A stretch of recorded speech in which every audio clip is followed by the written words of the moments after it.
But sometimes the writer isn't satisfied with telling you about just one important idea. He wants to tell you about another idea which is similar to the main idea.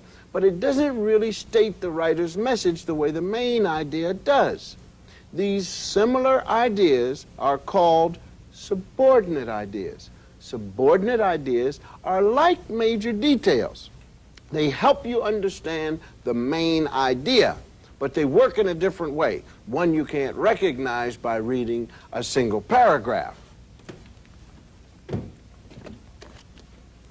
Subordinate ideas support the main idea by providing good examples, explanations, and reasons to support it. Now, here's a story with a good main idea right up front. Now, listen to this and find the main idea. The West was full of promise for women. To succeed, they had to fight off Indian raids, starvation, and the aching sense of loneliness in an empty land. That's a great main idea, right up front. The West was full of promise for women. And the other sentence in the paragraph, the one about how hard life was, told you that promise would not be easily fulfilled. It was a good major detail. And the next paragraph of the story is a good example of a subordinate idea, one which supports the main idea with examples. Take a look at it. Some women were not satisfied just to be the missus. Thousands worked their own land. Thousands had men's jobs. They even demanded the right to vote and shocked the East when they won that right in 4 Western states by 1900. The whole paragraph is a subordinate idea which supports the main idea of the West being full of promise for women. And like any good subordinate idea, this one clarifies the nature of the promise, explains it, and gives good examples of it. Take a look at the paragraph again. A good example of the promise the West held for women was this one. Thousands worked their own land.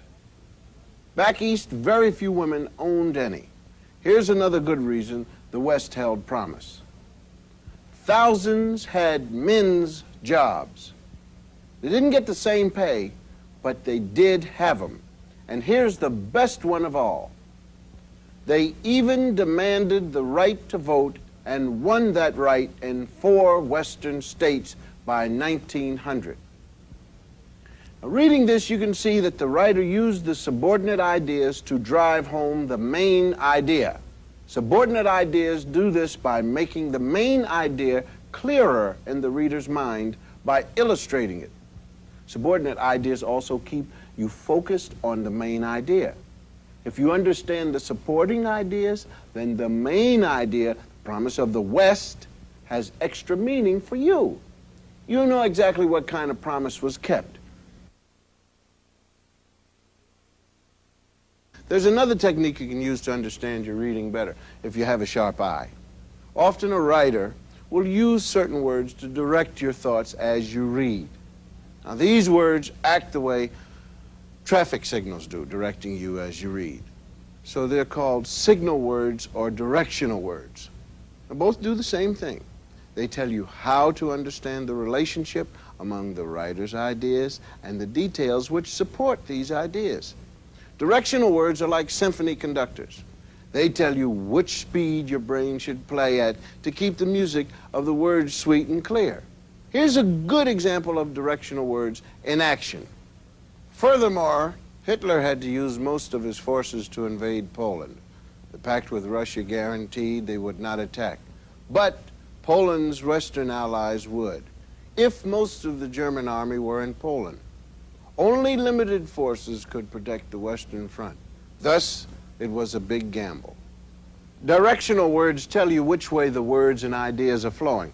Furthermore, and thus, give you mental signals to continue to proceed, but suggest that you should change directions. If and only indicate that you should slow down and read carefully. Now, if you know what techniques the writer is using, if you're familiar with them and recognize them at work, then you'll understand your reading as well as the person who wrote it.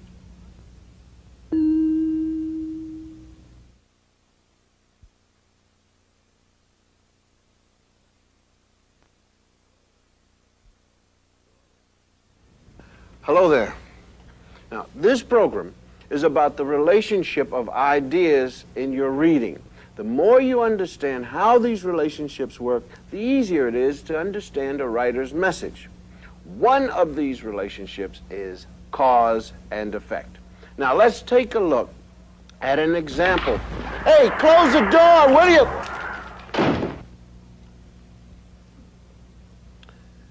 Okay, that wasn't the example that I had in mind, but you get the idea.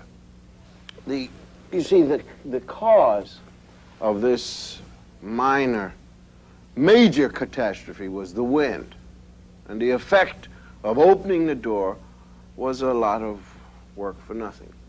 Do you see what I mean? There's a relationship between the ideas of cause and effect. You find cause and effect in reading all the time if you look for it. In single sentences, for example. The amendment, if passed, would completely phase out mandatory retirement over a 5-year period. Okay, what would be the effect if the amendment were passed? Right, the end of mandatory retirement. And what's the cause of the end of mandatory retirement? The amendment. Regardless of how you organize the words, the two ideas are related.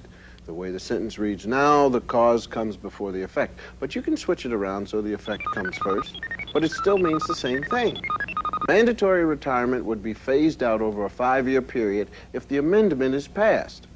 Cause and effect shows you the direct relationship between ideas, but you have to look carefully at the words to be sure which is the cause and which is the effect.